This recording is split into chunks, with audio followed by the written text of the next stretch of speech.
Oke. Oke, selamat siang semuanya. Assalamualaikum warahmatullahi wabarakatuh. Apa kabarnya hari ini di Sabtu siang yang cerah ceria, weekend, ya kan? Kita sambil ngedengerin sharing session dari Mbak Nina Tambunan yang cantik jelita, ya. Bisa aja.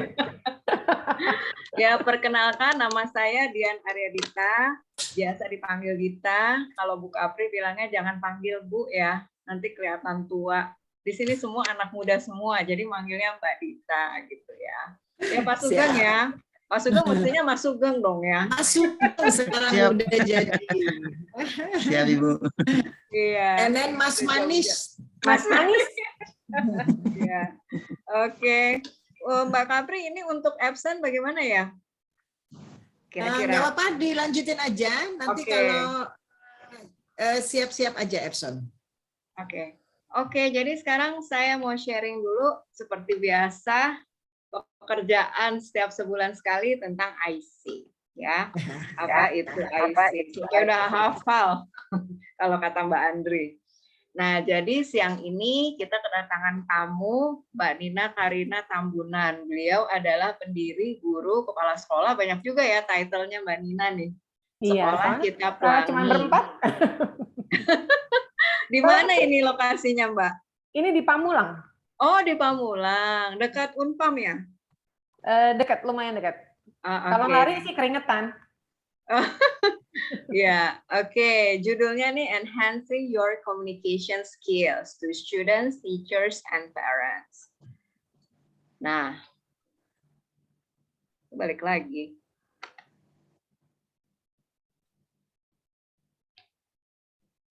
Oke. Oh, ini ternyata udah yang terakhir, sorry.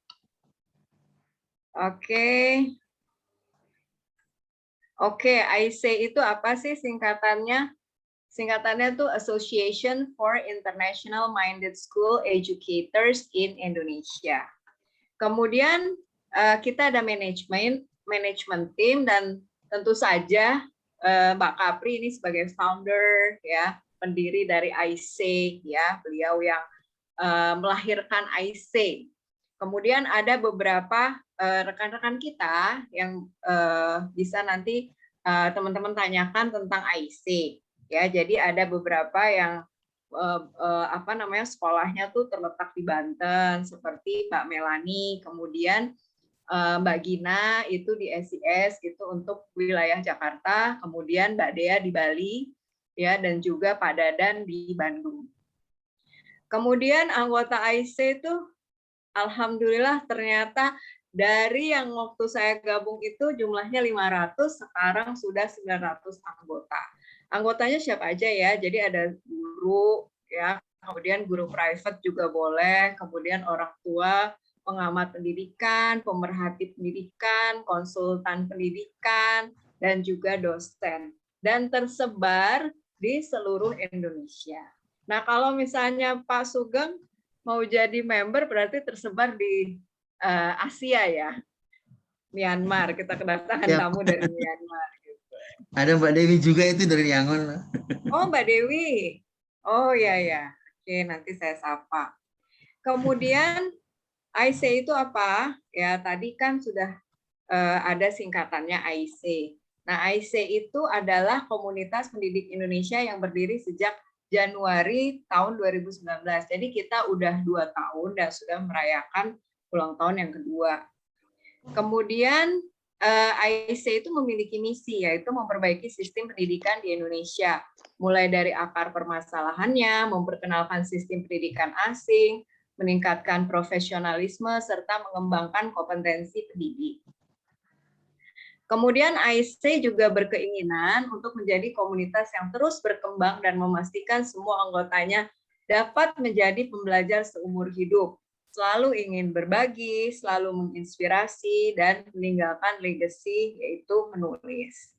Ya, jadi di IC itu ada 4 pilar. Pilar pertama itu pendidik belajar, kemudian pendidik berbagi, pendidik menginspirasi, dan pendidik menulis. Nah, dari semua pilar ini kita punya event-event untuk sharing ke masyarakat. ya. Yang pertama itu event yang diselenggarakan untuk menunjang pilar pendidik belajar. Itu adalah kerjasama AIC dengan PSSDM. Ya, jadi sudah berlangsung sejak 2020 sampai sekarang. Itu banyak sekali yang sudah workshop yang kita adakan, dan saya juga kadang-kadang ikut workshop tersebut dan berguna banget untuk guru dan juga pendidik di masa pandemi. Ya, jadi misalkan bagaimana caranya membuat Canva for Education, kemudian lesson plan di masa pandemi dan sebagainya. Pokoknya seru banget ya. Kemudian pilar yang kedua itu sharing for community, ya, bekerja sama dengan ICEI. Nah, kalau untuk bincang-bincang ini lebih ke arah edukasi, ya. Jadi kalau yang tadi itu lebih ke technical di kelas, bagaimana tools-tools yang digunakan untuk mengajar. Kalau dengan ICEI ini lebih kepada bincang edukasi, seperti misalnya survive di era pandemi, kemudian belajar di rumah itu seperti apa, ya. Kemudian pendidik menginspirasi, nah ini yang diselenggarakan sebulan sekali dengan hostnya saya, ya. Jadi pendidik menginspirasi itu inspiring others to be mindful. Bukan hanya sharing, tapi juga bagaimana kita nanti menginspirasi semua yang mendengarkan di sini dan juga menonton YouTube AIC, dan action-nya itu apa gitu ya. Nah, untuk offline-nya sebelum pandemi itu dibuka oleh Ibu Ice di TEDIC dan juga Dr. Fahmi Idris. Nah, kita sebenarnya juga bukan hanya pendidik, bukan hanya orang tua, tapi ada juga ekonom yang menjadi member AIC. Kemudian yang pertama itu Agustus 2020 dibuka oleh saya, kemudian ada juga Mbak Tasya, Ibu Ning Nathan, kemudian juga ada Pak Munif Khotib, ya, yang mengisi acara IC Inspiration. Lalu pilar yang keempat itu Writing Your Legacy.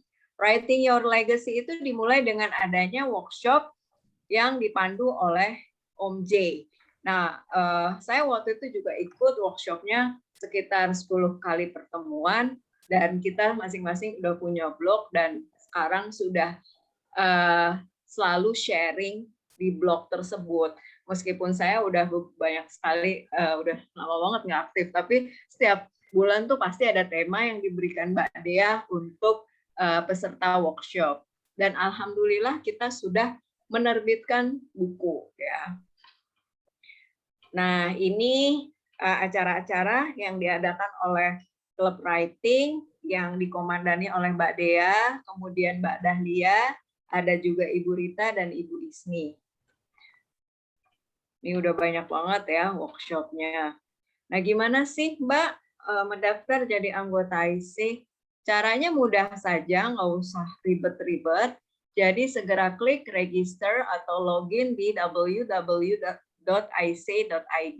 Isi data Anda dengan lengkap, kemudian submit, tunggu admin kami memverifikasi data Anda.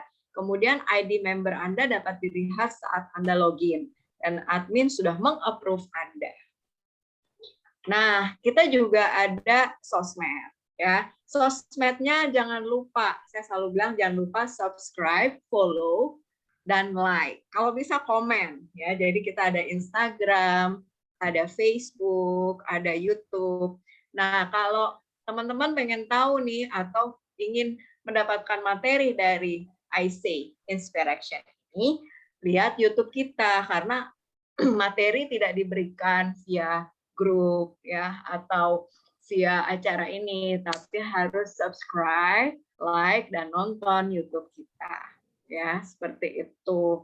Kemudian kita juga punya podcast ya di Spotify, dan saya pernah jadi bintang tamunya di situ, dan asik banget deh kita ngobrol-ngobrol sama Mbak Kapri. Nah, untuk bulan depan itu kita kedatangan tamu. Kalau Pak Sugeng ini dari luar negeri, kalau beliau ini Pak Lius dari dalam negeri aja, tapi dari pulau seberang. Jadi bukan dari Pulau Jawa, dari Pulau Sumatera, dari Jambi ya. Seperti itu Pak Lius. Nah, waktunya kapan? Waktunya Sabtu 13 November dan jamnya tetap sama. Judulnya itu beliau akan memaparkan tentang pembelajaran tatap muka, strategi hybrid learning. Nah, ini dia buku yang sudah kita luncurkan, yaitu kurikulum ngumpet, itu hasil dari writing workshop kita. Bisa dibeli bukunya, itu harganya 100.000. Kalau dulu waktu zaman PO masih 50.000, tapi sekarang sudah harga asli 100.000. Nah, bukunya oke banget ya. Pokoknya bagus lah cetakannya, covernya juga tebal. Jadi kalau misalnya beli tidak sia-sia. Dan kita ini Mbak Kapri itu seperti biasa menulis kata pengantar yang sangat menginspirasi dan juga panjang sekali. Dan saya juga salah satu penulisnya di situ, meskipun tidak sehebat Mbak Kapri ya. Kemudian, nah ini, yuk kita ikut lomba membuat video untuk guru. Waktu itu saya jadi jurinya, videonya tuh oke banget, lucu-lucu, kreatif ya. Ada 50 peserta lebih. Sampai kita ini para juri itu menentukan siapa pemenangnya itu sampai bingung gitu saking banyaknya. Ya, jadi teman-teman yang punya kreativitas, yang suka edit-edit video, jangan disimpan aja videonya di HP atau di laptop atau di YouTube. Tapi ikutan lomba, karena hadiah utamanya itu laptop. Nah, Mbak Nina tadi mau laptop ya? Harus ikut ini ya. Ada lagi nggak? Ngomong buat video gitu ya. Kemudian ada 4 buah printer juga. Seperti biasa disupport oleh Epson, kemudian Monash dan SCT, dan tentu saja IC. Oke, bagi teman-teman yang ikut acara ini, kalau di acara lain tuh biasanya ada door prize-nya. Door prize-nya itu siapa penanya yang terbanyak, siapa peserta yang datangnya paling cepat. Ya, kalau kita nggak kayak gitu ya, karena salah satu pilar dari IC adalah writing. Ya, jadi kita pengennya teman-teman nulis ya pengalaman kegiatan ini di sosmed teman-teman, bisa di Facebook, bisa di Instagram, bisa di blog, dan jangan lupa untuk menambahkan hashtag IC Inspiration, Communication Skills, dan Nina Karina Tambunan. Oke, keep learning, keep sharing, keep inspiring, dan leave a legacy. Oke, nah ini saya mau perkenalkan dulu Mbak Nina, ya, beliau itu sudah 10 tahun berkiprah di HighScope sebagai marketing, guru, dan kepala sekolah. Kemudian 6 tahun di Multicultural School. Dan saat ini Sekolah PAUD dan TK Cita Pelangi Pamulang, ownernya, admin, guru, kepala sekolah. Oh, banyak juga nih title-nya ya. Kayaknya diborong semua nih Mbak Nina. Semua dikerjain sendiri. Oke. Mbak Kapri gimana? Langsung ya, aja Mbak nanti Nina. Sebelum Mbak Nina, hari ini ada sponsor. Oke. Itu Pak Ardian dari Epson sudah hadir bersama kita. Nah, nanti juga ada beberapa hal yang harus diisi dari teman-teman. Jadi sambil nanti dengarkan Mbak Nina, ada feedback dari Epson mungkin bisa diisi, sehingga nanti di akhir acara Mbak Nina semuanya sudah mengisi dan bisa dapat kesempatan mendapat door prize dari Epson. Oke. Jadi sekarang kita dengarkan dulu ya penjelasan dari Epson. Ya.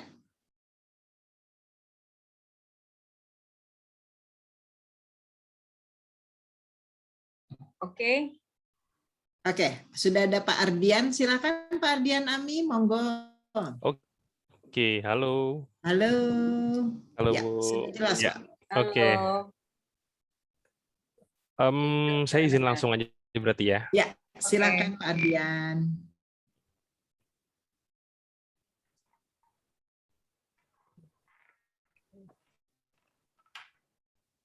Oke. Ya, sudah terlihat ya screen saya ya. Ya. Ya, jadi Assalamualaikum warahmatullahi wabarakatuh. Selamat siang Bapak Ibu semuanya. Ya. Jadi sebelumnya perkenalkan dulu, saya Ardian Ami Mahmudi, saya dari Epson. Dan di kesempatan kali ini saya mau sharing dulu nih sebelum masuk sesi sharing yang intinya.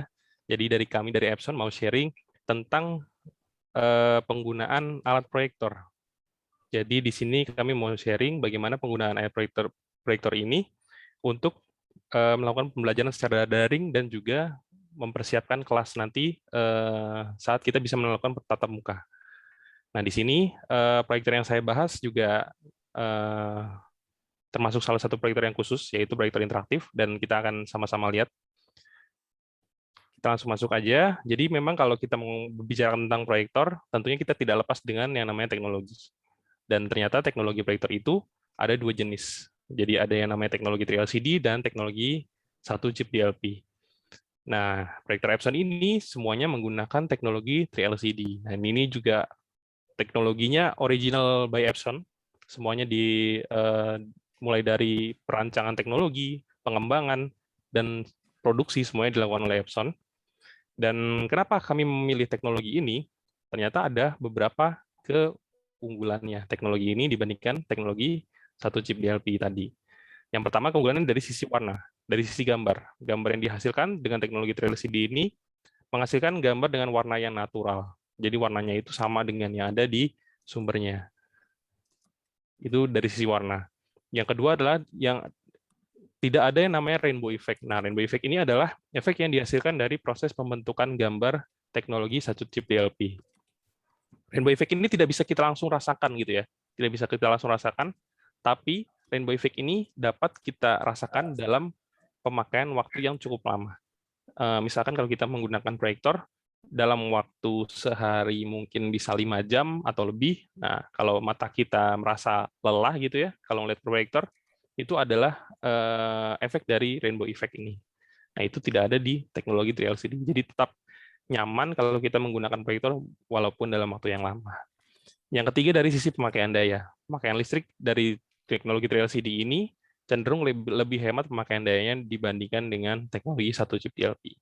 Nah, itu adalah kelebihan-kelebihan yang kenapa Epson menggunakan teknologi 3LCD. Oke, nah selanjutnya selain dari teknologi, tentunya kalau kita menggunakan proyektor, ini identik dengan yang namanya tampilan gambar yang besar. Nah, ternyata untuk menentukan tampilan gambar ini ada aturannya agar kita dapat menampilkan gambar itu sesuai dengan kebutuhan di dalam ruangan kelas misalkan, supaya gambar itu tidak terlalu kecil atau tidak terlalu besar. Nah, ini ada aturannya yang namanya 468. Nah, aturan ini dihitung berdasarkan dengan tinggi gambarnya.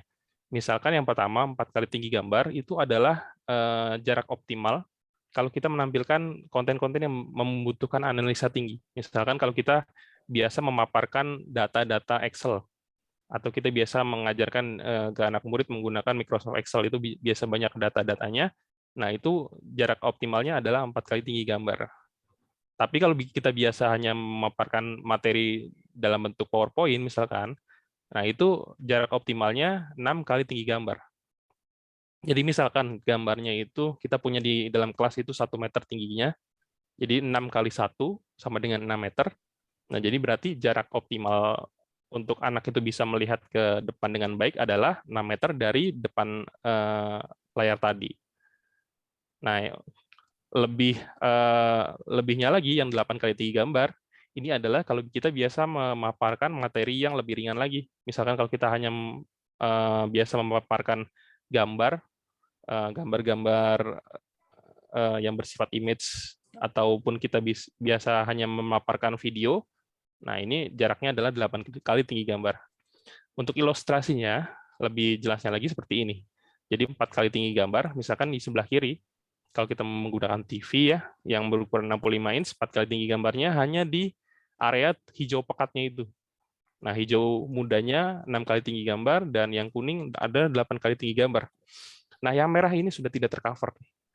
Jadi, misalkan kalau di kelas itu menggunakan 65 inch, murid yang di belakangnya di area merah ini udah tidak nyaman lagi melihat ke depan. Bisa jadi itu terlalu kecil gambarnya. Nah, misalkan kalau kita menggunakan proyektor, Misalkan yang 100 inch, nah areanya bisa seperti ini, lebih lebar lagi. Nah, itulah bagaimana kita menentukan ukuran gambar yang tepat di dalam kelas. Ya, kita langsung masuk aja ke solusi bagaimana kita mempersiapkan kelas di masa new normal ini. Yang pertama, pembelajaran secara daring. Nah, ini adalah beberapa feedback dari anak murid selama melakukan pembelajaran daring, karena memang sudah cukup lama juga kita melakukan pembelajaran secara daring. Jadi feedback ini adalah masalah-masalah yang biasa mereka hadapi selama melakukan pembelajaran daring. Yang pertama dari sisi internet ya, internet tidak stabil. Lalu yang kedua dari sisi bandwidth yang terbatas. Yang ketiga adalah dari sisi komunikasi. Kalau tadi yang internet dan bandwidth ini kan di luar jangkauan kita lah. Kita juga nggak bisa mengatur internet di suatu daerah gitu, dan juga bandwidth-nya seperti apa. Nah, yang ketiga adalah dari sisi komunikasi nih antara guru dan murid. Nah, biasanya kalau melakukan pembelajaran daring itu komunikasinya terbatas.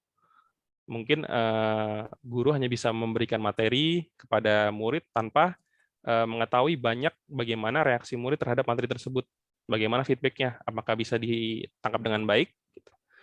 Nah, dengan adanya ya keterbatasan komunikasi ini berakibat pada terakhir nih, sulit memahami materi yang disampaikan oleh guru. Nah, dengan adanya feedback ini dari Epson kita punya satu yang namanya proyektor interaktif. Nah, proyektor interaktif ini bisa digunakan untuk melakukan pelajaran daring yang lebih melibatkan murid di materinya. Jadi lebih banyak interaksi antara guru dan murid. Lebih sederhana lagi, kita bisa mengatakan kita bisa membawa pembelajaran secara offline, secara luring di dalam kelas, kita bawa ke daring. Nah, bagaimana kita bisa melakukan itu? Caranya adalah guru posisinya yang di sebelah kiri itu mengajar dari sekolah yang sudah terpasang proyektor interaktif, di kelas yang sudah terpasang proyektor interaktif. Nah, gurunya ini menampilkan materinya di papan tulis atau di proyektor interaktifnya ini, dan guru terhubung ke murid dengan menggunakan aplikasi video conference. Nah, si muridnya ini belajar dari rumah masing-masing, dan dia bisa juga melihat materi yang disampaikan guru, dan gurunya ini kalau lagi mengajar, dia bisa mencoret-coret nih materinya itu. Seperti halnya kalau lagi mengajar di papan tulis di depan kelas, lagi menjelaskan, bisa dicoret-coret langsung di sana. Nah, coret-coretannya itu juga bisa langsung terlihat oleh murid-murid yang ada di rumah. Dan tidak hanya bisa melihat coretan dari guru, murid juga bisa memberikan feedback nih. Misalkan guru mau memberikan pertanyaan kepada suatu murid. Jadi gurunya ini memberikan akses kepada satu murid tersebut. Coba misalkan tunjukkan materi 1 misalkan. Nah, itu murid juga bisa merespon. Dia bisa memberi coretan juga di layar HP-nya ataupun di laptopnya, dan coretan itu bisa terlihat oleh guru yang ada di sekolah atau murid-murid lain yang ada di rumah masing-masing. Nah, dengan adanya interaksi ini, itu bisa lebih mengajak murid ke dalam materi tersebut dan bisa lebih mudah untuk menyampaikan materi kepada murid-murid. Gambarannya seperti ini. Misalkan kalau guru lagi mengajar nih, guru di kiri bawah mengajar di sekolah, materinya seperti di layar yang kanan yang besar ini. Jadi gurunya ini bisa mencoret-coret dan materinya ini bisa terlihat oleh murid-murid yang ada di sebelah kiri atas. Gambarannya seperti itu. Dan kita lihat untuk lebih jelasnya lagi, kita lihat video berikut ini. Assalamualaikum warahmatullahi wabarakatuh. Sebelum kita memulai pelajaran tajwid, alangkah baiknya marilah kita membaca basmalah. Bismillahirrahmanirrahim. Baik. Nah, ini misalkan kita sedang belajar, jadi bisa memanfaatkan papan tulis digitalnya. Jadi apapun yang dicoret oleh guru di sana itu bisa terlihat oleh murid yang ada di rumah. Oke, baik. Kita akan belajar tentang listrik statis.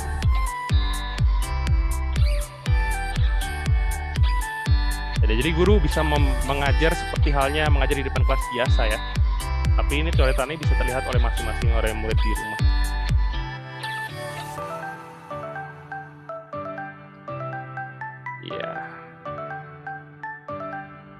Nah, itu jadi gambarannya bagaimana kita memanfaatkan proyektor interaktif untuk proses pembelajaran interaktif daring ya.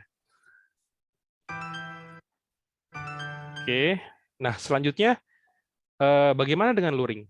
Nah, ternyata proses pembelajaran tadi itu juga bisa kita bawa ke pembelajaran secara luring.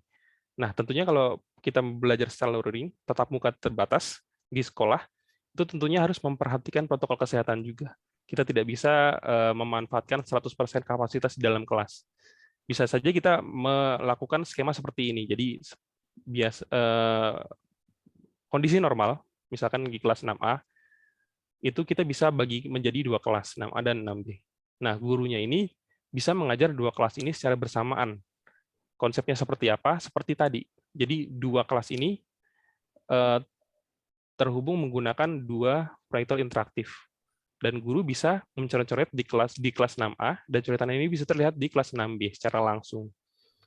Dan itu juga bisa terlibat sebaliknya. Jadi murid yang di kelas 6B bisa memberikan respon, bisa terlihat di kelas 6A. Seperti itu. Nah, ini juga kita bisa melakukan seperti itu karena proyektor ini memiliki beberapa fitur. Yang pertama dari seperti namanya, proyektor interaktif. Jadi proyektor ini kita bisa interaksikan, kita bisa coret-coret menggunakan pen ataupun kita bisa coretnya menggunakan jari. Jadi bebas aja nih, senyamannya guru, mau lebih nyaman mencoret menggunakan pen atau menggunakan jarinya. Lalu kelebihannya, kalau kita menggunakan proyektor interaktif, juga kita bisa menjaga protokol kesehatan di kelas itu. Tadi kalau misalkan guru menggunakan pen, tentunya kan pennya ini akan digunakan guru selanjutnya. Nah, sebelum Mohon menggunakan... maaf, Pak Ardian, sudah 15 menit.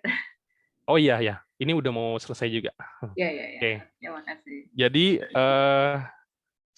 setelah menggunakan pen ini, bisa langsung dibersihkan, tanpa harus takut rusak. Jadi bisa dibersihkan menggunakan kain basah. Jadi guru yang selanjutnya itu tetap menggunakan pen yang bersih, yang sudah steril gitu.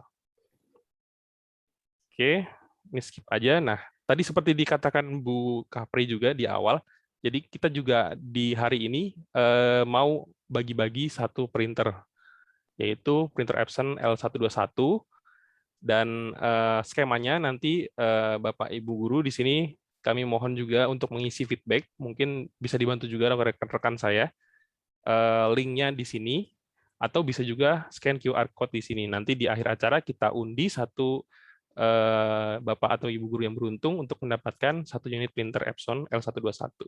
Oke, mungkin itu saja yang bisa saya share untuk kesempatan kali ini. Terima kasih kesempatan yang sudah diberikan, dan mohon maaf juga bila ada salah-salah kata dari saya. Kurang lebihnya saya ucapkan terima kasih. Assalamualaikum warahmatullahi wabarakatuh, dan selamat siang. Waalaikumsalam warahmatullahi wabarakatuh. Terima kasih Pak Ardian penjelasannya tentang produk Epson. Bagus banget ya produknya. Nah, Bapak Ibu ya teman-teman sekalian, silakan mengisi link feedback dari Epson. Itu sudah ada di kolom chat. Yang mengisi insya Allah akan diundi door prize ya Pak ya? Iya betul, di akhir acara ya. Jangan, ya, di akhir acara. Langsung jadi, keluar jangan jadinya. Sampai ketinggalan, apalagi Mbak Nina nih yang kamu udah Rupanya mukanya udah ketahuan ya. Mbak, ya, oke. Jadi nanti yang dapat yang harus stay sampai akhir ya Mbak Dita. Ya betul. Jadi jangan leave Zoom-nya. Kalau stay sampai akhir, mudah-mudahan dapat karena di akhir acara. Oke, untuk selanjutnya mungkin langsung Mbak Nina ya. Kita share screen dulu.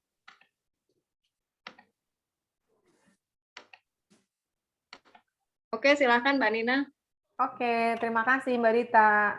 Sama-sama. Ini sebenarnya terima kasih untuk Bu Kapri ya, Mbak Kapri. Terima kasih banyak, soalnya aku ditodong dan seneng banget kalau ditodong untuk sharing itu seneng banget. Tapi memang pada saat aku diminta untuk ngisi tanggal hari ini itu di kepala aku langsung maunya sharingnya tentang guru. Pengalaman aku sebagai guru dan pendidik itu menurut aku macam-macam banget, dan aku pada saat aku bekerja di sekolah itu melihat teman-teman guru yang lain juga pengalamannya banyak sekali. Jadi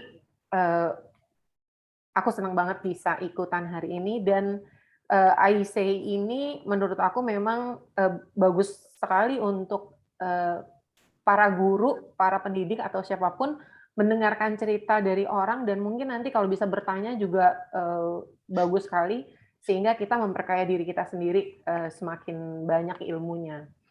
Nah, mungkin aku share dulu sedikit tentang apa yang udah pernah pengalaman aku di sekolah ya. Aku di 10 tahun pertama itu di Sekolah Highscope Indonesia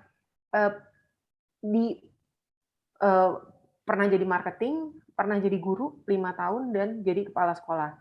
Di Highscope itu memang untungnya para guru di Highscope waktu itu adalah kita diterpa mati-matian deh pokoknya untuk terus-terusan belajar. Nah, sepertinya dengan kita banyak mendapatkan ilmu dari situ, jadi kita nggak usah terlalu repot nyari-nyari gitu ya, bahan tuh mungkin di tangan dan dikasih pada saat hampir tiap minggu atau yang agak besar dalam setiap bulan itu materi-materi untuk pengembangan diri khususnya sebagai kita untuk pendidik. Nah, pada saat aku sebagai kepala sekolah, karena pada saat aku menjadi kepala sekolah itu muridnya hampir mendekati 250 murid ya untuk aku yang waktu itu preschool aja, preschool dan sampai TKA. Itu menurut aku pengalamannya lumayanlah macam-macam, nano-nano deh pokoknya ya. Dan pada saat jadi kepala sekolah itu aku harus wajib ikut serta pada saat Highscope mengadakan meeting mingguan. Meeting mingguan itu adalah isinya ya manajemen, ya kepala sekolah yang lain, dan di situ juga aku juga jadi banyak tahu tentang apa ya, memanage anak SMA seperti apa. Waktu itu aku kepala sekolahnya preschool ya, tapi Mr. Manis maaf ya, I'm doing the presentation in bahasa Indonesia. I hope it's okay with you. But I know your bahasa Indonesia is also already very good. No problem, I understand bahasa now. Good. Well done. Nah, di situ juga aku jadi banyak tahu tentang manajemen, tentang bagaimana teman-teman kepala sekolah yang lain menjawab atau bingung dan bertanya. Itu di situ banyak sekali pengalaman yang aku terima di situ.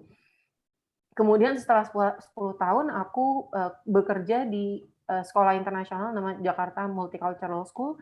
Di situ aku yang sangat mengena di aku adalah aku banyak belajar tentang apa itu IB dan apa itu Cambridge. Aku sempat ngajar juga anak SMA. Aku tapi lebih banyak terlibat di SD dan di preschool ya. Di situ juga aku jadi banyak tahu tentang Cambridge dan IB. Nah, setelah itu aku bikin sekolah kecil di Pamulang. Itu hanya preschool dan TK. Ini sekarang sebenarnya 2 tahun lalu muridnya udah buat aku waktu itu banyak banget, udah hampir 50, tapi gara-gara pandemi ternyata orang tua nggak bisa gitu ya, nggak cope up sama keadaan, jadi muridku sempat hanya 11 dan sekarang mendekati 19, itu aja udah sangat menyenangkan gitu ya. Nah, itu menurut aku pengalaman yang membentuk aku menjadi sekarang ini, dan itu yang mudah-mudahan nanti aku bisa share dengan teman-teman yang ada di sini. Kenapa komunikasi seorang guru itu penting, dan yang utama kita sebagai guru adalah berkomunikasi tentunya kepada murid, kepada rekan-rekan guru lainnya atau staf di kantor. Dan yang aku garis bawahi sih selalu sebenarnya orang tua murid. Ya. Nah, itu yang guru komunikasi itu sebenarnya silakan dimajuin Mbak Dita. Kepada murid, kepada orang tua, dan kepada sesama guru. Kenapa sih kita kemampuan komunikasi guru itu banyak sekali dibahas? Karena kita itu sekarang sekolah banyak sekali. Sekolah itu ada di mana-mana. Kalau dulu zaman kita kecil mungkin memang populasi Jakarta juga nggak terlalu banyak gitu ya. Dan aduh maaf ya agak ribet. Kedengeran nggak ya? Ganggu nggak tuh ada? suara. Kalau ganggu nanti bilang ya Mbak Rita. Lagi ada tamu, tapi kalau sangat mengganggu nanti bilang. Terdengar sedikit. Terdengar sedikit, tapi kalau mengganggu nanti bilang ya, nanti aku info. Nah, jadi dulu pada saat aku SD, satu kelas itu bisa 40 orang, 50 orang. Tapi ternyata sekarang kelas itu jadi kecil, jadi 24. Sementara masyarakatnya tambah banyak. Dan sekolah tuh semakin banyak. Jadi makanya di mana-mana itu banyak sekali pembahasan tentang komunikasi guru. Kenapa kita penting sekali untuk komunikasi ini di mana-mana dibahas? Karena kita perlu trust dari semua orang. Kita perlu trust dari orang tua, terutama kita kalau di kelas anak-anak lama sama kita perlu trust dari murid, dan kita juga perlu trust dari teman-teman guru dan staf di kelas.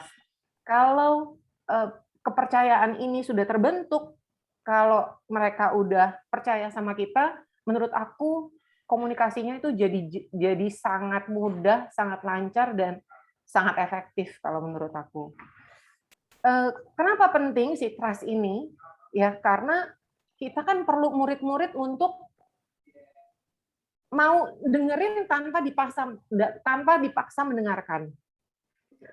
Bisa dengan mudah menerima apa yang kita sampaikan, dan dia dengan mudah juga mengerjakan apa yang kita minta. Bahkan kadang-kadang dengan kode aja dia langsung set-set gitu ya, langsung jalan. Itu kenapa penting untuk murid. Untuk rekan-rekan guru, terutama kalau kita punya partner, itu juga sangat penting karena kita kalau secara umum sekarang yang aku lihat di sekolah itu banyak yang satu kelas berpartner berdua. Ada juga kalau kita lagi event, kita bekerja sama dengan 5 guru lainnya, dengan staf marketing lah, dengan kepala sekolah. Kita perlu kita ngomongnya sedikit, tapi kita udah tahu ini teman kita mau ngapain sih gitu ya. Kita perlu tahu kalau kita menyebutkan orang tua yang ini, kita udah kebayang nih.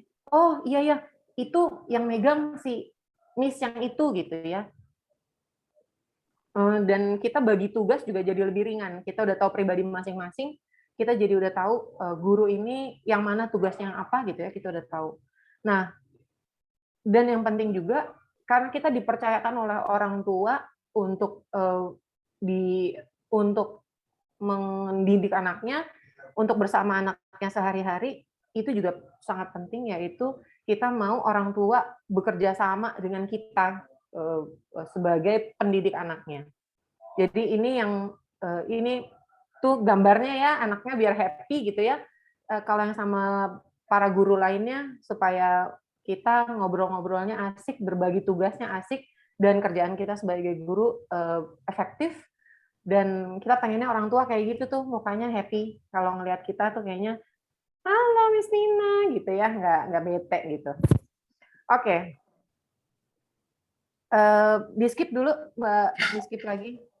Langsung ke satu lagi.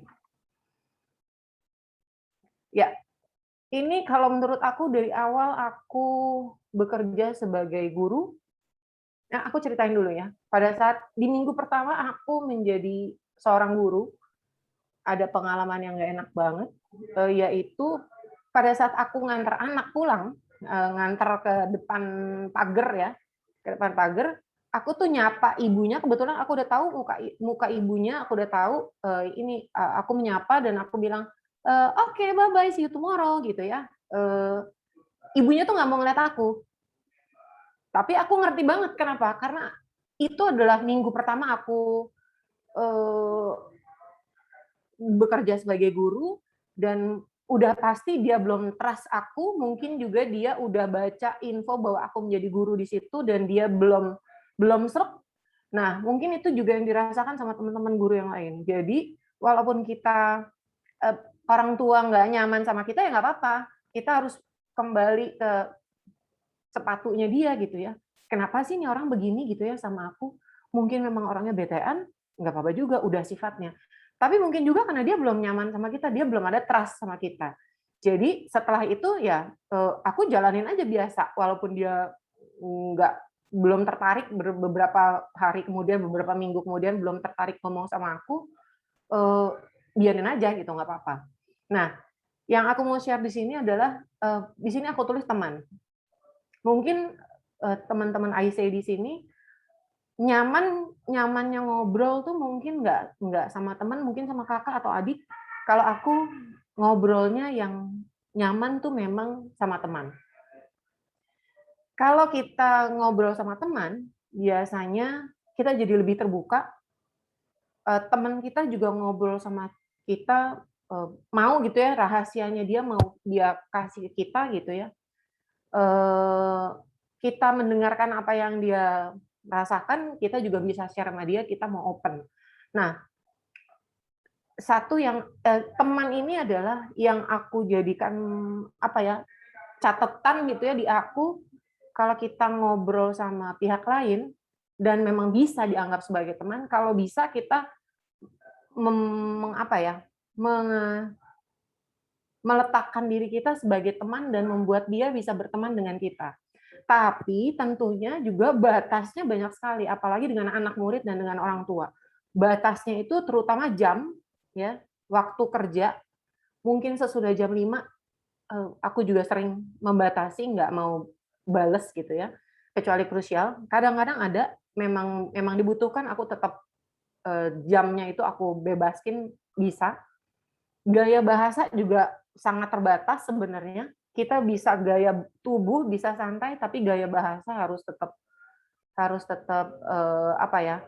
ada batasannya, bahwa kita lagi ngomong sama anak, kita lagi ngomong sama orang tua. Apa yang dibahas juga sangat banyak batasannya, karena ada hal-hal yang mungkin seharusnya kita tidak tahu, padahal kita tahu tentang orang tua ini atau tentang anak ini, dan bercanda juga nggak boleh kelewatan gitu ya. Nah, di slide selanjutnya aku kasih gambar radio. Mungkin kalau radio itu kita dengar, kita nikmat aja gitu ya, tapi nggak ada apa-apa lagi, cuma dengerin aja gitu ya. Mungkin ini bukan komunikasi yang efektif kalau kita hanya mendengarkan dan iya aja. Tapi juga kalau kita jadi toa gini juga udah pasti nggak efektif. Kalau kita ngomong aja terus, tapi orang lain nggak bisa menyanggah, nggak bisa nanya, nggak bisa bereaksi gitu ya. Sepertinya juga itu udah pasti bukan komunikasi yang efektif. Mungkin akan lebih efektif kalau kita nyaman, seperti gambar yang satu lagi. Kita pada saat kita Zoom, suasana yang enak, kitanya udah mandi, wifi lancar, ada kopi, mungkin ada snack juga, enak ya. Jadi kita bawaannya tuh harus tenang. Dan aku tahu guru itu adalah orang yang paling pintar mungkin ya untuk membawakan pada saat kita lagi sedih di rumah gitu ya, habis berantem atau habis bete sama siapa gitu di rumah, biasanya ke sekolah kita langsung bisa ceria lagi. Itu yang menurut aku paling salut sama guru.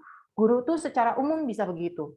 Nah, inilah yang memang kita sebagai guru harus kita jaga terus. Kita memang diharapkan untuk tetap setidaknya ceria, sehingga semuanya kalau ngomong sama orang yang mukanya sedih terus atau mukanya marah terus kan nggak nyaman ya. Kalau kita bisa kasih muka yang happy kayak Mbak yang satu ini, kayaknya orang lain juga komunikasi sama kita juga pasti lebih menyenangkan dan lebih efektif. Nah, tentunya what, where, who, when, dan how itu juga harus, kalau kita menyampaikan sesuatu memang harus jelas, informasinya harus sesuai dengan apa yang ingin kita sampaikan, kita tidak berasumsi, itu salah satu yang secara teori memang itu effective communication. Di gambar berikutnya, aku gambarkan ini yang harus kita harus kita benar-benar kuasai adalah aku taruh gambar buku ya. Gambar buku ini maksudnya adalah kita sebagai guru harus well informed. Kita harus sangat mengerti aturan-aturan kelas, aturan sekolah yang sudah dibuat oleh sekolah. Nah, maksud aku gambar buku ini adalah kita sebagai guru mungkin kalau baca, karena biasanya aturan sekolah itu banyak ya. Enaknya kita kalau bisa ngobrol tuh. Biasanya di awal tahun ajaran banyak sekali yang dikasih sama sekolah, sama kepala sekolah. itu sebanyak-banyaknya kita bertanya, sebanyak-banyaknya kita bisa go through gitu, terus kita lihat satu-satu, itu akan lebih baik. Sehingga kalau orang tua bertanya, atau mungkin ada staf lain juga yang bertanya, kita jadi bisa tempat bertanya yang baik dan kita bisa menjawab dengan baik. Kalau kita banyak ditanya dan kita bisa menjawab dengan baik, itu menurut aku adalah langkah awal yang bagus untuk kita menjalin komunikasi yang baik dengan pihak lain. Jadi jangan sampai misalnya, oke, nanti istirahatnya boleh di taman yang itu ya gitu. Padahal udah dibilangin tuh waktu meeting, taman yang itu nggak boleh dipakai pada saat istirahat gitu ya. Nah itu yang hal-hal seperti itu menurut aku itu harus kita pahami banget. Aturan-aturan sekolah harus well informed semuanya, dan tentunya pelajaran kita dan pengetahuan tentang murid ya, pengetahuan tentang murid. Misalnya anak kecil itu senangnya apa, nggak senangnya apa, pelajaran ini kalau dia ngitungnya pakai tangan dulu, pakai ngitung manual dulu akan lebih bagus. Kalau dihitung memang harus pakai kalkulator, tapi dia harus bisa yang manual dulu gitu ya. Jadi itu kita harus tahu pelajaran kita tuh baik buruknya, susah gampangnya seperti apa, sehingga pada saat kita menyampaikan kepada orang sekitar kita, kita bisa menyampaikannya dengan baik dan benar. Hal kedua yang menurut aku sangat penting adalah karena kita guru, kita harus tahu banget, terutama karena sekarang murid-murid di kelas tuh memang biasanya yang murid utama, yang homeroom kita biasanya hanya 24 ya. Mudah-mudahan bisa dipenuhi nih untuk kita mengetahui tentang keluarga. Beberapa di awal tahun ajaran ini, aku nggak sadar bahwa ada muridku yang memang udah nggak punya ayah. Sementara aku sama partner aku, kita ngobrol, iya, oh ya sama papa ya. Memang dia menyampaikan papa, tapi harusnya kalau kita tahu yang mungkin dia berharap atau berhayal gitu ya, dia kemarin habis main sama papa. Nah, padahal kalau ingat bahwa dia nggak punya ayah gitu ya, mungkin kita akan menanggapinya dengan lain. Nah, hal seperti ini nih penting banget. Atau misalnya dia nggak boleh makan coklat deh gitu ya. Kalau kita lagi ketemu terus kita ada yang makan kue coklat dan kita lupa bahwa dia nggak boleh makan coklat, itu juga penting.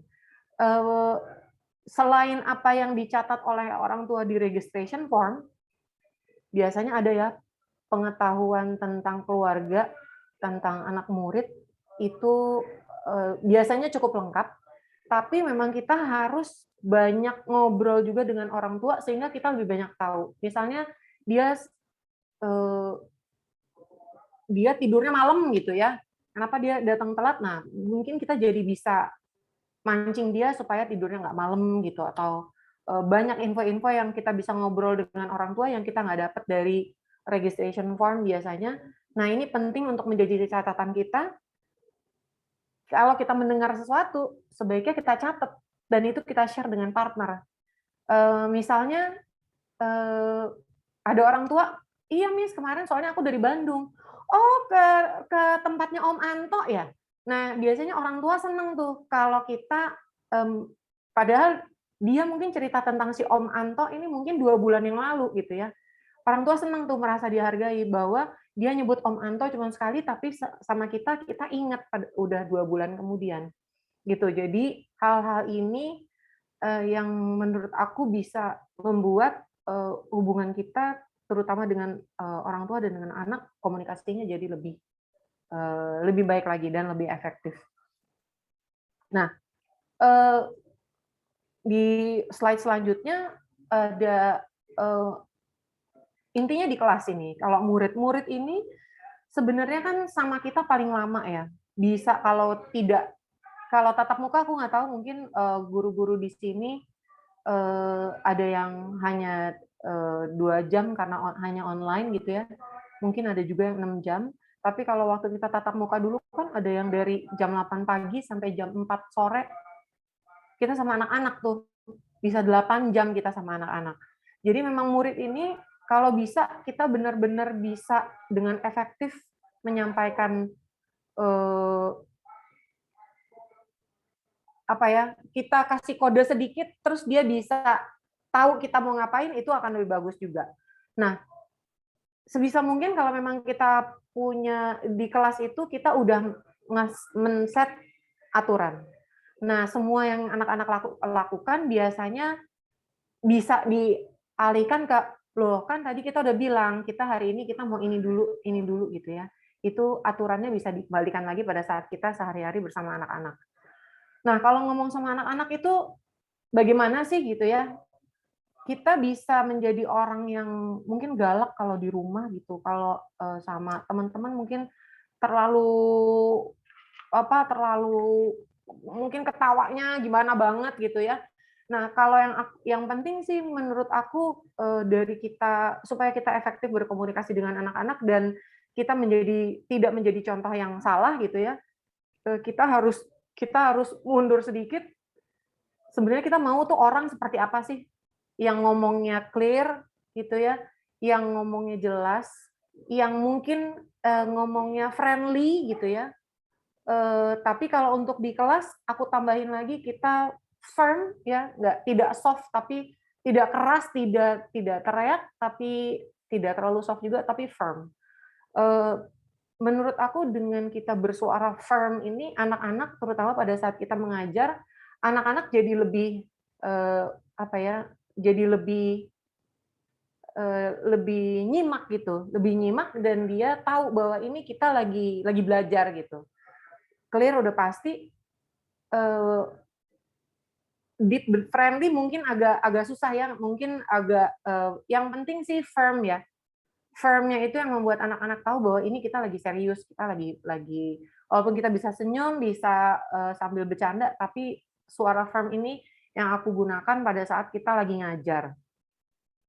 Nah, untuk kadang-kadang ada anak-anak yang lagi tahu-tahu jumpalitan gitu ya. Kalau memang jumpalitan pada saatnya sih nggak apa-apa ya. Tapi kalau jumpalitan dan mengganggu, kan biasanya dari 24 anak bisa satu anak gerak-gerak dan membuat mencari perhatian dan ternyata mengganggu teman-teman yang lain. Nah, itu saatnya kita untuk mengganti nada bicara. Nah, kita gaya muka juga kita harus ubah untuk menyatakan bahwa aku nggak suka kamu begitu gitu ya. Dan secara umum kalau kita udah beberapa kali begitu, anak-anak biasanya tahu.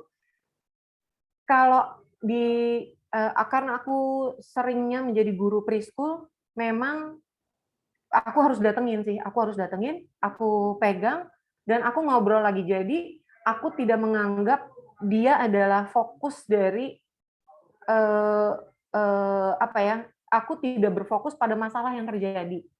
Jadi aku menghandle dia, tapi aku seolah-olah tidak membuat anak-anak yang lain fokus sama dia. Jadi aku tetap ngomong, tetap jalan, dan aku tidak menunjukkan gerakan yang kasar gitu, sehingga teman-temannya juga nggak perlu khawatir, anak ini juga tidak khawatir, tapi anak ini tahu bahwa dia harus berhenti gitu ya. Kadang-kadang kita juga kalau lagi ngomong, kita lagi ngajar, kadang-kadang kita harus berhenti untuk ngecek sebenarnya yang dengerin siapa sih, yang nggak dengerin siapa sih. Biasanya kalau kita pause itu, yang ketahuan dengerin benar tuh biasanya yang nunggu, kok mestinya berhenti ngomongnya gitu ya. Itu berarti kita didengerin sama anak ini lagi nyimak gitu. Itu ganti nada bicara. Dan kita juga seperti tadi yang aku bilang, kita harus tahu tentang keluarga, tentang anak. Kita pada saat kita memberi tugas, kita bertanya kepada anak, dan kita ngobrol dengan anak pada saat pelajaran di kelas, kita harus menyadari level mereka. Sehingga anak yang udah mungkin memang yang udah progresnya udah tinggi sekali, ya kita harus nanyanya yang advance gitu ya. Kalau anak yang memang dia masih baru ngerti gitu, mungkin kita tanyanya yang gampang-gampang sehingga semuanya bisa merasakan senang bahwa dia bisa menjawab gitu ya. karena kan kemampuan anak berbeda-beda. Dan jika dibutuhkan, aku juga sering membuat anak-anak yang lain membantu memberi arahan gitu ya kepada pada saat kita di kelas, mungkin ada anak-anak yang bisa ditugaskan mungkin daripada dia udah selesai gitu ya. Jadi kita bisa minta anak yang lain untuk membantu anak yang memerlukan bantuan. Itu salah satu yang membuat efektif di kelas diantaranya itu. Nah, kalau untuk guru, bagaimana sih kita berkomunikasi gitu ya? Yang penting menurut aku kita saling sharing informasi. Informasi apapun, terutama tentang atau memang walaupun kita memang sama-sama tadi ikut meeting tentang penjelasan aturan sekolah gitu ya, apa-apa kita bahas lagi aja supaya kita pengetahuannya sama, kita menyamakan persepsi juga, sehingga pada saat kita ngomong sama orang lain kita satu suara. Juga tentang aturan kelas. Kalau kita punya aturan-aturan kelas yang mau dikasih ke orang tua, jangan lupa kalau kita baru bikin, kita pastikan dulu kita sama, pengertiannya sama, persepsinya sama. Pada saat kita udah sampaikan ke orang tua juga kita harus bilang lagi sama guru sebagai partner bahwa aku tadi udah share ini ke orang tua itu gitu ya. Kalau ada concern, misalnya ada guru yang mungkin di rumah lagi ada masalah sehingga lebih cepat emosinya lebih lagi kurang terkendali. Nah itu kita harus sampaikan karena walaupun dia memang hari itu lagi nggak enak gitu ya, mungkin kita langsung take over aja apa yang harusnya dia kerjakan supaya suasana jadi cepat lebih baik daripada dia lagi bete, anak-anak juga jadi bete atau ngomong dengan orang tua malah salah gitu ya. Itu yang menurut aku harus kita pastikan supaya semuanya aman. Hal-hal yang menjadi concern buat kita atau mungkin ada guru yang lupa. Nah, itu lain lagi tuh. Kalau ada guru yang sering lupa gitu ya untuk banyak hal gitu, itu harus kita bahas atau malah sebenarnya aku yang lupa. Sebenarnya aku sangat pelupa dan kebetulan partner aku sering ngingetin gitu ya. Jadi karena dia udah sadar aku sering lupa. Ini udah belum? Oh iya ini udah. Ini belum. Oh iya belum. Iya deh gitu ya. Jadi kita mengisi. Kita kan tidak bisa menjadi orang yang sempurna gitu. Kalau bisa ya sempurna sebagai guru. Cuman kalau ternyata kita tidak sesempurna itu dan kita tahu kekurangan dari partner kita, teman kita, ya kita bantu supaya karena ini kelas-kelas kita dan kita nggak bisa menghentikan suatu tim gara-gara dia pelupa atau dia sering marah gitu ya.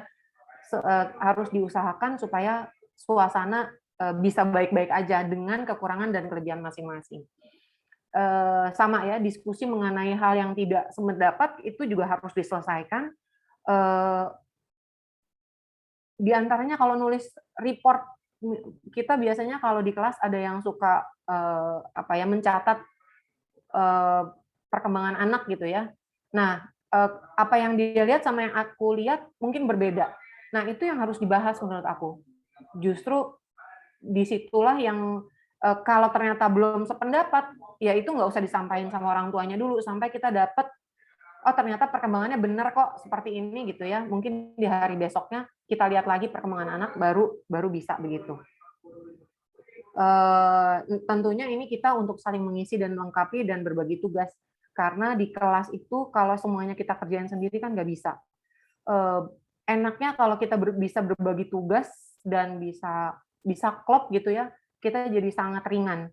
Mana yang ngambil materi, mana yang masukin tugas ke kepala sekolah, jadi nggak usah dua-duanya kemana-mana berdua gitu. Tentunya kita planning yang kita harus berdua. Nah, yang kemudian menurut aku orang tua murid ini komunikasi sama kita sebenarnya paling singkat, paling sebentar dibandingkan dengan anak itu bisa 6 jam, 8 jam sehari. Kalau sama orang tua bisa cuma seminggu sekali, paling cuma senyum di pas dia ngantar atau dia jemput ya. Tapi menurut aku ini paling krusial. Kenapa? Karena guru kan orang tua ini kan tidak ada di kelas. Dia bisa mengasumsikan misalnya anak pulangnya sedih gitu. Bisa aja nih orang tua merasa, "Ini apa nih? Mungkin karena gurunya," gitu. Terus dia nanya, "Kenapa karena gurunya ya?" gitu. Jadi anaknya manggut-manggut aja. Padahal belum tentu gitu ya. Nah, menurut aku justru ini orang tua adalah kita komunikasi harus seefektif mungkin dengan orang tua murid. Ini yang salah satunya yang aku bilang kita sebagai teman. Aku melihat di banyak kesempatan banyak guru yang membawakan dirinya kalau sama orang tua itu sepertinya orang tua tidak selevel sama kita. Orang tua lebih, menurut aku kok kayaknya jadi lebih bossy gitu ya, padahal harusnya kita selevel nih sama orang tua karena kita berpartner untuk mendidik anaknya. Nah, kalau kita bisa membawakan diri sebagai teman sehingga kita pada saat, "Bu, jangan lupa ya Bu, besok bawain ini," gitu ya. Jadi nggak terlalu sungkan, kita mintanya tuh nggak terlalu pakai unggah-ungguh gitu ya. Itu akan lebih efektif menurut aku untuk komunikasi kita dengan orang tua. Kalau ada yang bertanya, karena kita tadi sudah well informed dari buku-buku yang kita baca itu tadi, aturan sekolah kita udah komplit semua, udah ngerti, harusnya sih bisa dijawab dengan langsung. Terutama kalau komplain. Komplain orang tua itu kalau mereka lagi merasa punya masalah dan dia bertanya dalam bentuk komplain itu sebaiknya memang harus langsung dijawab, diusahakan. Atau kalau ditunda, sebentar ya Bu, aku cek. Harusnya 10 menit misalnya dia balas WA, itu harusnya kita udah bisa membuat dia udah selesai dengan komplainnya dia. Dan kalau ternyata dia komplain kepada sekolah, kita bisa mengusahakan untuk kita, "Bu, Ibu coba deh Bu ngomong sama ini, nanti aku omongin juga ya Bu," gitu ya. Jadi seolah-olah kita membantu, bukan seolah-olah, memang benar kita membantu gitu. Jadi kita memperlihatkan bahwa kita mengerti apa yang dikomplainin dan memang jalurnya ke situ. Cuman kita harus mengingatkan, misalnya mengingatkan pada kepala sekolah atau bagian administrasi, Ibu ini komplain loh tentang kemarin tuh after school activity-nya kok begini," gitu ya. Itu harus kita harus ikut mendukung bahwa ada orang yang lagi komplain. Ini tadi yang aku bilang kita harus tahu sebanyak mungkin tentang keluarga, yaitu know your parents, know their family, sehingga kita bisa tahu gaya bicara kita tuh seperti apa sih gitu ya. Mungkin kalau orang tua yang agak tua, misalnya yang datang neneknya gitu ya, kita mungkin ngomongnya memang beda gayanya dengan kalau kita lagi sama bapak ibunya. Kalau bapak ibunya musisi, di sekolah aku yang sekarang banyak sekali orang-orang yang bekerja di dunia entertainment. Itu gaya bicaranya, aduh easy going banget deh, dia nggak terlalu peduli kalau kita yang nggak mikir yang macam-macam. Tapi kalau misalnya nganter neneknya atau kakeknya, itu memang dia nanyanya juga beda, hal yang ingin dia tahu juga beda. Nah, itu kita harus bisa mengakomodasi ini semua. Tentunya kalau misalnya kita punya aturan, aku punya aturan, semua informasi hanya boleh diinformasikan ke orang tua utama. Kalau orang tua utamanya adalah ibunya, misalnya besok ada field trip atau apa, dan aku menyampaikan bukan hanya lewat surat, tapi lewat WA, aturan aku adalah kita harus menyampaikannya langsung ke si ibu. Jadi kalau neneknya, "Ya Miss, kok aku nggak tahu?" Ibu cek ya sama mamahnya gitu ya. Jadi itu kurang lebih begitu tuh. Nah, kadang-kadang kita kan kalau diantar atau anak-anak itu kalau diantar atau dijemput dengan orang tua murid, kita punya kesempatan 1-2 menit untuk ngomong. Kalau memang bisa sedikit update tentang anak, itu akan sangat membantu kenyamanan orang tua. Kalau yang penting ya tentu saja, tapi kalau misalnya, Bu, kemarin dia lagi seneng gunting tuh gitu ya, anak preschool, iya Miss, kemarin tuh dia guntingnya binatang-binatang seneng banget gitu. Nah, itu bisa update, bisa juga kita menyamakan informasi sama orang tua, nah itu juga membantu.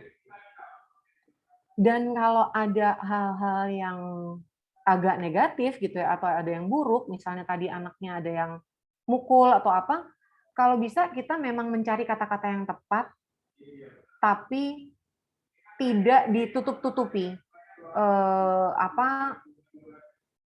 terutama kalau misalnya kalau tadi contohnya aku adalah anaknya mukul gitu ya, atau anaknya berantem, ya kita ngomong baik-baik dengan sendirian gitu ya, karena kalau hal yang buruk kan biasanya dia nggak mau orang tua yang lain tahu, ya dikasih tahu dan nggak perlu ditutup-tutupin karena orang tua memang harus tahu. Nah, kadang-kadang memang orang tua itu justru kita juga harus ngarahin ya. Misalnya kalau tadi aku sebut after school activity, ekskul, kita pengennya anak ini ngikut ekskul misalnya yang ada lari-larinya karena kita tahu ini anak motorik kasarnya agak kurang gitu. Tapi ibu ini kayaknya pengennya calistung gitu. Nah, menurut aku kita sebagai guru memang udah punya tuh, setelah kita bisa komunikasi sama orang tua yang nyaman, kita bisa tuh ngarahin, Bu. Dan mungkin kita juga bisa kasih tahu concern-nya, Bu, supaya dia motorik kasarnya lebih terlatih, nggak usah calistung dulu, Bu. Kita dia ikutnya yang olahraga aja, misalnya gitu. Nah, memang orang tua kadang-kadang suka menimbulkan suka punya asumsi gitu ya tentang hal-hal yang tidak terjadi. Nah, menurut aku kalau kita berteman dengan mereka, mereka akan dengan mudah bertanya, sehingga kalau asumsi dia setengah jam asumsi, dia langsung nanya, set, udah beres. Asumsinya udah nggak keluar lagi. Ini yang menurut aku kenapa orang tua murid adalah krusial, karena memang banyak hal-hal di mana orang tua itu yang justru sebenarnya tidak ada di kelas sama kita, komunikasi sama kita juga paling sedikit, tapi banyak menimbulkan masalah. Ya, diantaranya mungkin itu dulu deh. Ini dari aku udah kira-kira begitu. Mungkin ada yang mau nanya? Kalau ada yang mau nanya, silakan. Ya, mungkin ada yang bertanya atau di kolom chat ya? Ada di kolom chat. Aku mau share dulu satu ya. Ini ada contoh tentang bahwa kita penting untuk membaca aturan sekolah gitu ya, sambil kita Mbak Dita yang bacain chat ya, kalau ada ya. Yeah. Aku ini dulu, aku mau share dulu. Pada saat aku jadi guru dulu, aku pernah diminta sama kepala sekolah untuk ngetes satu anak. Karena orang tuanya minta naik kelas duluan. Itu kalau di buku aturan itu udah jelas banget, nggak ada pakai tes gitu ya. Semuanya udah jelas, anak ini umurnya segini, sekolahnya harus ini gitu ya. Tapi aku juga nggak mau merusak nama baik sekolah, karena wah Bu, kata kepala sekolahnya boleh ngetes, salah tuh Bu gitu ya. Ya nggak boleh gitu juga, itu kan namanya kita menjelekkan nama kepala sekolah kita gitu ya, menjelekkan nama. Nah, jadinya aku bilang, oke, hari ini kelas biasa, nanti aku akan kasih checklist. Jadinya begitu. Sebenarnya orang tua ini juga memang udah ngobrol sama aku sebelumnya bahwa anaknya dia mau naik kelas duluan gitu, karena anaknya menurut dia kemampuannya sangat lebih. Dan aku udah sampaikan. Yang bikin aku kecewa sebenarnya pada saat itu kepala sekolah kok bilang boleh dites gitu ya. Tapi untuk menyudahi semuanya, aku bilang oke, ini hasilnya. Hari itu dia sama aku di kelas, kita kelas seperti biasa. Setelah itu aku punya checklist, tapi aku nggak kasih ke orang tuanya karena memang aku bertanggung jawab kan ke anak, kita bertanggung jawabnya laporannya kan sama kepala sekolah. Jadi tetap aku laporannya ke kepala sekolah dan hasilnya memang anaknya nggak boleh naik kelas. Ya itu tujuannya sebenarnya untuk menjaga nama baik sekolah sih waktu itu ya. Walaupun orang tuanya tetap marah sama aku karena dia merasa aku yang membuat anaknya nggak naik kelas. Bukan naik kelas ya, jadi lebih cepat sekolahnya gitu. Ada yang bertanya? Silakan yang ingin bertanya bisa di kolom chat atau bisa langsung ke Mbak Nina. Tadi saya lihat banyak chat, ternyata ini link. Oh iya, linknya tadi banyak yang dari Mbak Eka. Iya, feedback absen itu. Ada yang mau bertanya, teman-teman, Bapak Ibu? Nah, kalau tadi yang aku bilang di awal itu, kita sebagai guru baru memang mungkin dapat kepercayaan dari orang tua tuh belum ya. Jadi memang sebanyak-banyaknya kita mencari tahu, sebanyak-banyaknya pengalaman, nanti kita akan mendapatkan trust dari orang tua itu nantinya gitu ya. Kalau memang nyaman untuk berkomunikasi sebagai teman, itu menurut aku oke gitu. Ada yang mau Izin. tanya mungkin tentang, ya, Mangga, silakan. Oh silakan Pak Sugeng. Saya nggak tahu ditanya apa curhat ya. Oh, monggo silakan. Iya, biasanya memang gitu, jadi ada yang curhat. Ya, saya bersyukur pindah ke sini sih karena saya tidak ingin menyebutkan nama sekolahnya ya. Karena sejujurnya saya rada shock gitu di sekolah yang labelnya internasional karena kalau makin mahal sekolahnya, biasanya gurunya makin makin mereka sebagian besar orang tua ya, saya tidak tahu, ini mungkin anggapan ya, itu bule minded gitu ya. Jadi pada saat proporsi bulenya makin banyak, biasanya juga semakin seperti itu kondisinya. Saya merasa sedih sejujurnya karena saya orang Indonesia dan murid-murid yang ada di sekolah itu bukan sebagian besar, memang hampir semuanya orang Indonesia, hanya mungkin pasangan orang tuanya berbeda ya, ada yang dari Jepang, ada yang dari mana, dari Prancis dan sebagainya gitu. Sepertinya banyak case gimana guru itu takut sama orang tua, takut nanti pekerjaannya hilang kalau dia tidak menuruti saya nggak tahu manajemen atau orang anak sendiri ya, tapi saya merasakan itu gitu. Dan ketika itu saya sempat marah-marah sama siswa dan saya keluarkan kata-kata itu. Saya bilang, kalau kamu merasa saya takut dengan orang tua kamu karena saya diadukan begini begitu itu salah. Saya mengatakan itu sama siswa. Jadi ketika siswa itu, saya ngajar SMA kebetulan ya. Anak-anak SMA-nya kan kurang bisa diatur gitu ya. Terus saya bilang, oke, class dismiss, but the two of you should stay, saya bilang gitu kan. Nah begitu mereka keluar semua, baru saya ngomong sama mereka berdua betapa saya tidak suka dengan perilaku anak ini, karena sudah berulang-ulang dan sebagainya. Dan komplain itu bukan hanya datang dari saya, tapi dari guru yang lain, cuma tidak ada yang bisa bertindak. Bahkan ketika ada aturan bahwa gadget itu tidak boleh dibawa di kelas, saya ikuti aturan itu dan saya ambil. Saya bilang, kalau kamu nangis darah pun saya nggak akan kasih, karena aturannya 3 hari gadget ini harus saya keep gitu kan. Terus saya sampaikan kepada yang berwenang saat itu, dan saya merasa apa yang saya sampaikan itu malah membuat orang-orang yang bersangkutan ini jadi terasa berat gitu, jadi ada masalah gitu. Mungkin maunya ya udah kita cincau-cincau aja lah, nggak ada masalah ini gitu kan. Kemudian banyak case yang terjadi kayak misalnya antara three-way conference dengan pembagian three-way conference dengan hari terakhir ya, hari ujian itu kan masih ada 1 minggu kalau nggak salah waktu itu pembelajaran efektif. Dan saya diberitahu tidak boleh nonton video, tidak boleh ini, tidak boleh itu, pokoknya harus belajar normal. Ya saya lakukan itu. Tapi yang lain, saya kan ada di tiap kelas itu kan ada kaca yang bisa kita lihat ya. Kenapa kok yang lain pada nonton video dan sebagainya? Terus begitu saya tanya, oh ini lagi review video, nanti itu pelajarannya mungkin related dengan materinya ya. Kemudian yang saya lihat orangnya duduk di atas meja, terus pangku-pangkuan dan sebagainya. Saya pikir ini apaan sih gitu, kok sekolahan kayak begini gitu ya.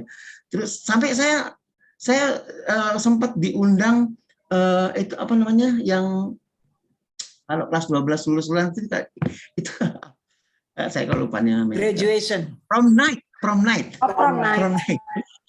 Itu seumur hidup saya baru pertama kali mendapat undangan prom night, karena prom night itu setahu saya hanya ada di Amerika apa di mana gitu ya. Saya sebelumnya saya juga memang ada di internasional, tapi bukan prestigious ya, masih dalam tapi justru yang sekolah internasional saya ikuti sebelumnya itu justru bagus sekali karena nuansa ke-Indonesianya sangat bagus gitu ya. Jadi anak-anak tuh betul-betul diajari bagaimana sopan santun dan sebagainya. But at the same time they use English gitu kan. Jadi itu tidak sama sekali, penggunaan bahasa Inggris sama sekali tidak membuat mereka menjadi orang yang kebarat-baratan dan sebagainya gitu ya.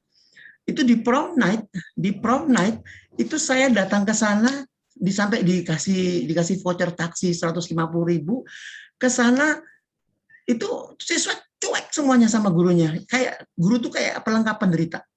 Dan di sana anak-anak SMP sudah terlibat untuk di apa namanya kayak semacam generasi gitu ya, supaya besok mereka bisa melakukan kegiatan itu tanpa harus banyak pembelajaran lagi gitu kan.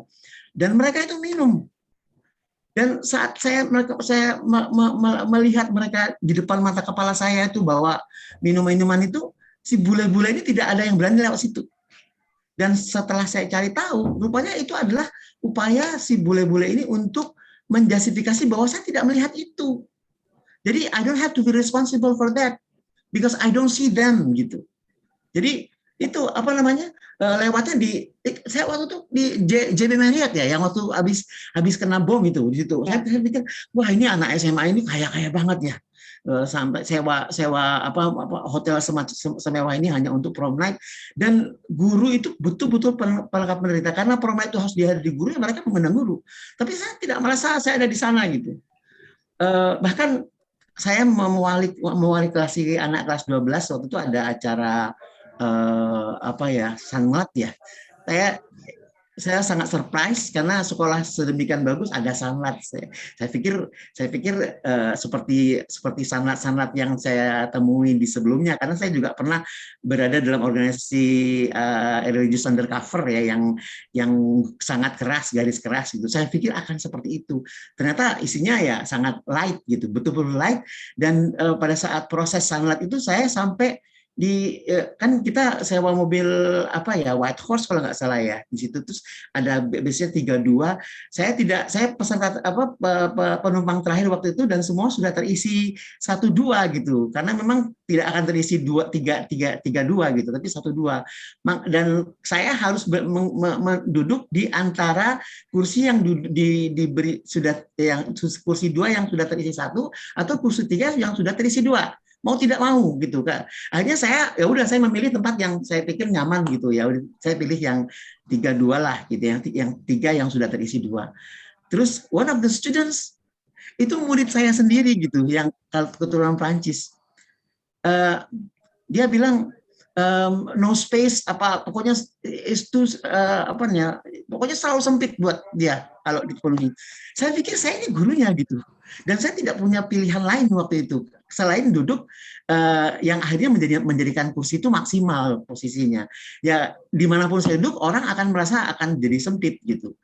Tapi saya sedih sekali gitu. Pokoknya banyak sekali hal-hal yang membuat saya jadi merasa ini orang Indonesia tapi kayak tamu gitu, sayanya sendiri gitu.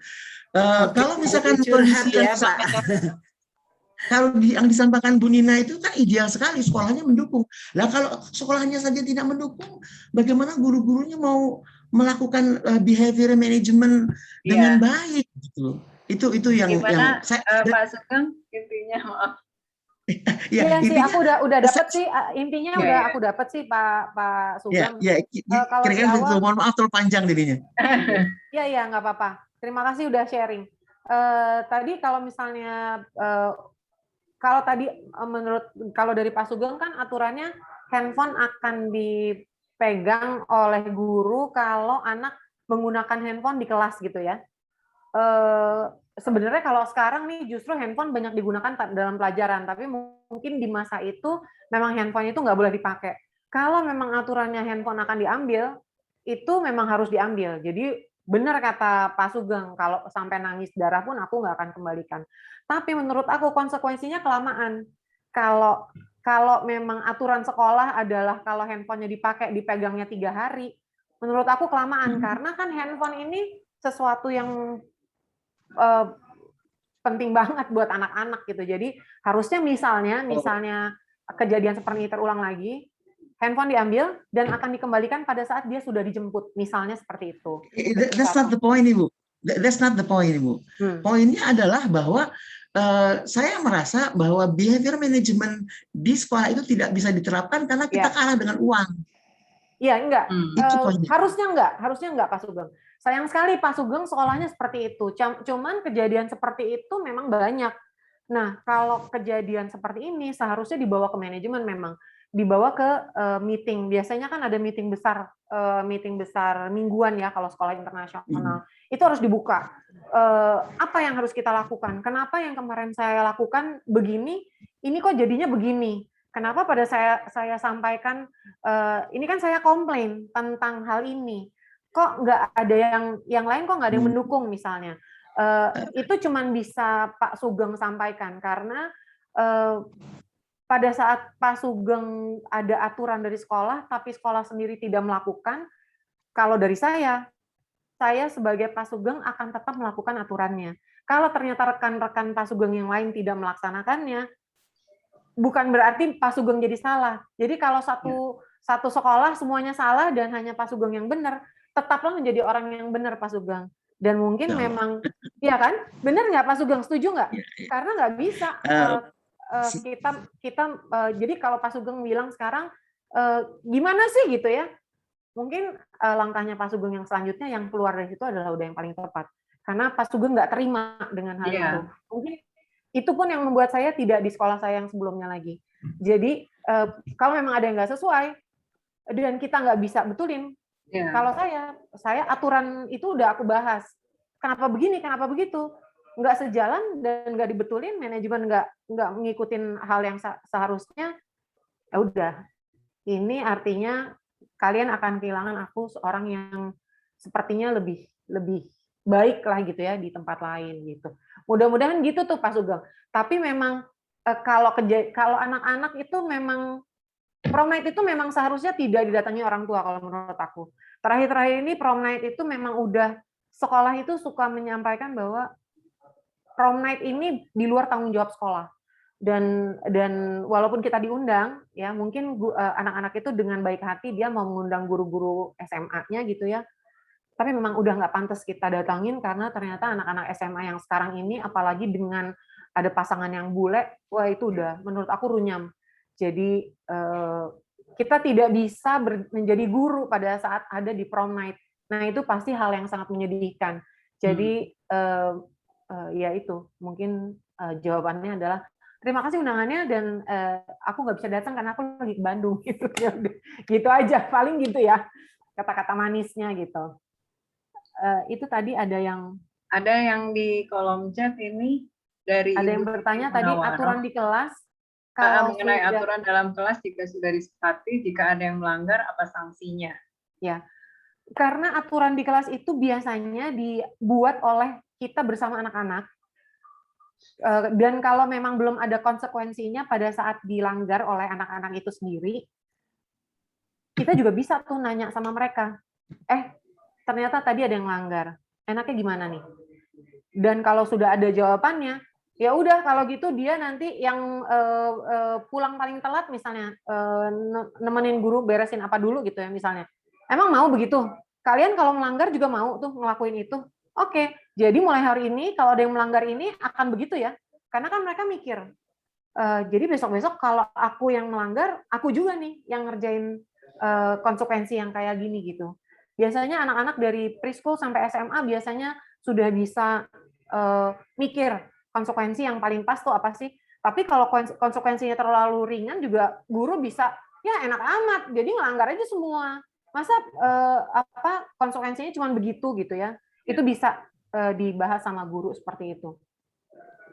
Oke, ini yang kedua, mengawali komunikasi tanpa menyakiti perasaan anak yang super introvert dan kemampuan akademik yang kurang. Ini dua hal ya.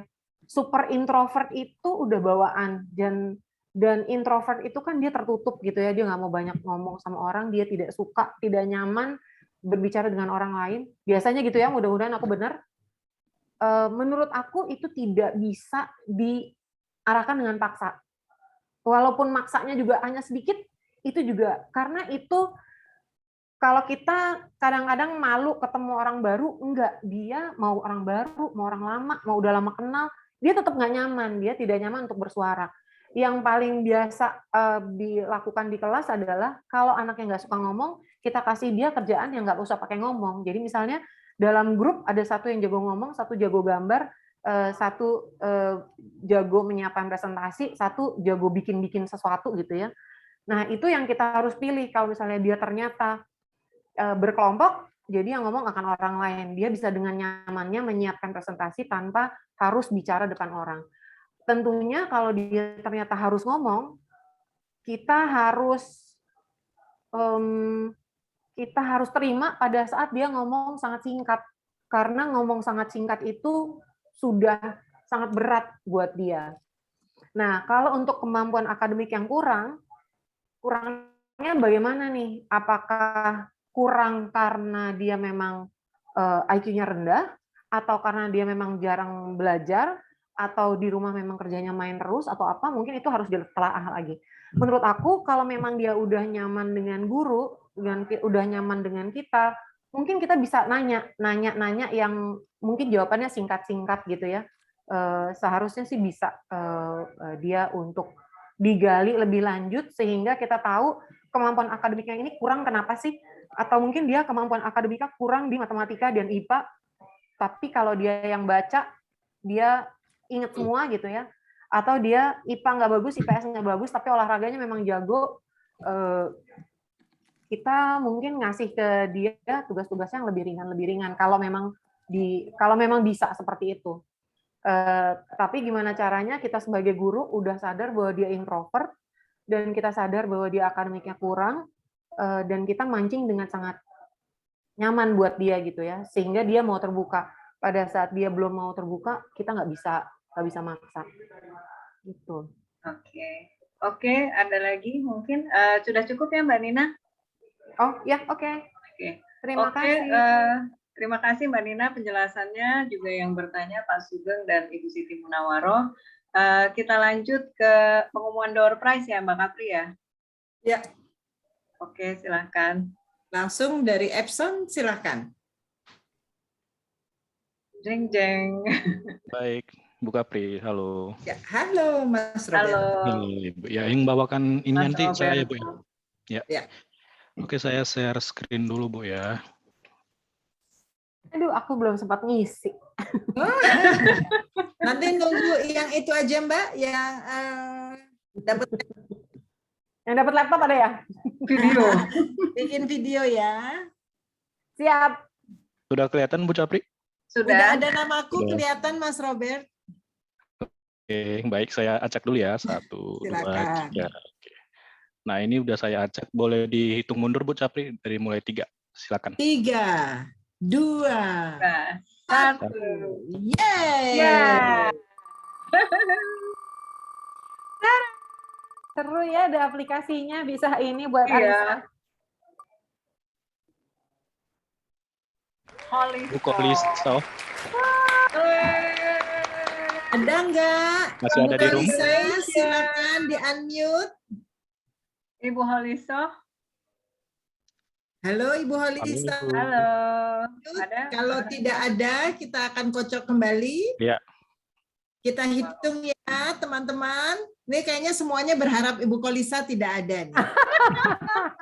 Ibu Holisa. 3. Bu Kolisa. Ibu Holisa. 2. Ibu Kolisa. 1. Jangan Ibu Kolisa. Dikocok lagi ya. Nggak ada nama Holisa ya. Ibu Kolisa nggak ada. Nggak ada. Oke. Maaf ya Pak Roberto, ini Ya, mungkin sudah langsung. Biasanya ada. Ini saya remove ini Bu Koliso. Ya, saya remove. Oke, thank you. Kita acak lagi, satu lagi, 1. Oke, kita hitung ya. Hitung lagi. 3, 2, 1. Yeay. Yang senang mainan ini Bu Kapri kayaknya. Aduh Aceh harap-harap cemas. Sundari Catur Utami. Tri Sundari Catur Utami. Masih ada. Masih ada, tapi tidak ada suaranya nih. Ada Bu, ada Ibu. Oh, ada. langsung. Alhamdulillah. Makasih banyak. Bu Sri Sundari dari mana nih? Karawang Ibu. Kerawang. iya. Alhamdulillah. Sudah bukan kota Aisyah ya? Terima kasih banyak. Ya, nanti akan dihubungi oleh Epson ya, Ya, Mas. nanti saya hubungi Bu Ada. melalui email gitu ya. Ya, terima kasih banyak Epson. Selamat Ya. dari Oke. Oke. Izin mematikan ini ya videonya. Silakan Kamera. Bu Oh Sri. ya, silakan Bu. Oke, Ya. Mbak Kapri, udah ya kita ini. Siap. Ya, oke. Terima kasih semuanya. Terima kasih teman-teman yang udah hadir dan mendengarkan sharing dari Mbak Nina. Terima kasih Mbak Nina. Kita kasih Sama-sama, hati buat terima Mbak kasih Nina juga. ya. Aku kasih hati buat Mbak Nina. Oke. Kasih hatinya. Mana hatinya nih buat Mbak Nina? Thank you sharingnya. Terima kasih. Oke, Ini ada yang masih terima nanya kasih, sebenarnya sih. Mbak Nina. Nah, yang buat masih nanya nanti dijawabnya pas bulan depan ya, bertemu dengan Bapak Lius ya. Ya. Nanti Dina, maaf. Mbak Nina datang jawab dulu 5 menit pertama. Oke. Kita Ya. foto bersama dulu ya Bu Dita ya. Ya, oke, foto bersama. Tolong untuk kameranya dibuka ya, teman-teman. Ya baik, Ada teman-teman Dari- dari Purwokerto Teman nih. Terima Sudah kasih dapat teman-teman printer. dari Purwokerto. Ada Xiao Chen dari Cina langsung. Wah. Oh, dari Hebat. Cina. Ya, tapi Wow. udah bagus. Ya baik Ibu. Oke, Ya. Bu Eka, silakan. Ya, saya akan foto dari halaman pertama dulu ya Bu ya. 1, Ya. 2, 3. Baik, sebentar. Halaman kedua. 1, 2, 3. Ya, sudah Bu Dita. Oke, terima kasih semuanya. Terima kasih Mbak Nina, penjelasannya, materinya oke banget. Terima kasih teman-teman. Jangan lupa bulan depan ya dengan Pak Lius. Terima kasih Epson yang sudah memberikan door prize hari ini, surprise banget ya. Kita ketemu lagi bulan depan, jangan lupa ya, tanggal 11 Oke. November. Terima kasih, Bye. Bye. Thank you, Mbak Dita. Thank you, ya, Mbak Dita. sama-sama. Terima kasih Mbak semua. Dita, Dewi, Mbak Eka, Mas Bu Sugeng. Kapri, teman-teman semua, terima Oke. kasih. Bu Sri, selamat. Bu Sri,